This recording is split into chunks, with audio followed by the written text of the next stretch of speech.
Peggy 16.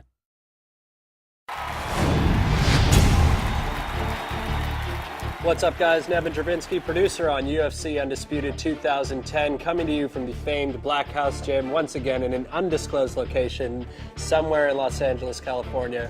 I'm joined here by Mr. Ed Soares, co-owner of the Black House Gym. Thank you so much. Oh, it's my pleasure. We're going to talk today about some of the improvements and enhancements to the UFC Undisputed 2010 career mode. I think what you'll find is a much more immersive experience, much more representative of what real fighters go through. We have weigh-ins, a lot more interviews. We also have this concept of starting rivalries, and you get to kind of pick a fighter voice, and throughout the interviews you can decide what kind of response you're going to give about your opponent, about your sponsors. I mean, Ed, you've been a manager for a long time. You've kind of gone through this. I never really get any sort of antagonistic feelings from your guys. Is it just absolute confidence that these guys have? Definitely his confidence, but I just think that all of our guys are really good guys, and they're, all of the guys I manage, I tell people all the time, it's more like a family. It's more a group of guys that there's no one that I manage that I wouldn't let stay at my house. The game will actually track how you actually proceed in the game. If you're a guy that does a lot of head kicks in the game, eventually your opponents will start taking you down, or going to the ground, trying to exploit your weakness. Rogan and Goldberg might call out, like, the guy's knocked out his last 5 opponents via head kick, and so you can't use the same game plan over and over again. And with your guys, what's the thought process that goes on there? All the guys like to watch a lot of the fights. Some guys like to watch it less than others, but most of the time all the coaches are always paying attention a lot to their previous fights. Every fight is different.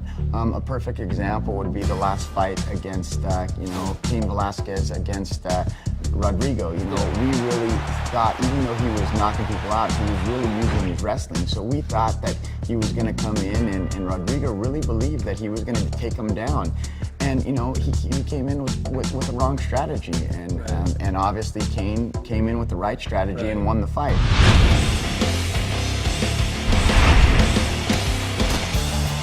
So much like in the real UFC, we give players the opportunity to train at different camps. This year it's not boxer, wrestler, Muay Thai, Jiu-Jitsu guy. You're just learning specific moves, and you go work with members of these camps to get these moves. So for example, if I'm in, heavyweight, I work with Junior on boxing, and I work with Nogueira on my Jiu-Jitsu.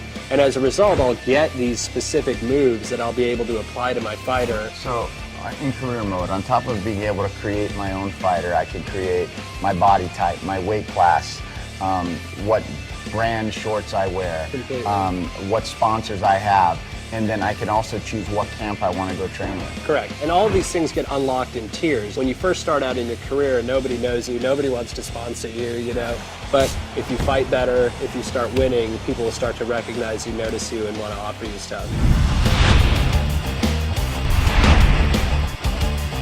You've had like a long career in history with these guys and kind of watched them all grow up. They came from all different places. Lyoto, he got his first fight in the US here, was in the WFA. And what a great segue, in our career mode, we have this aspect of where instead of, jumping right into the UFC, you actually start off your fights in the WFA, much like Lyoto, and then at some point, if you perform well, you actually get to move up into the UFC.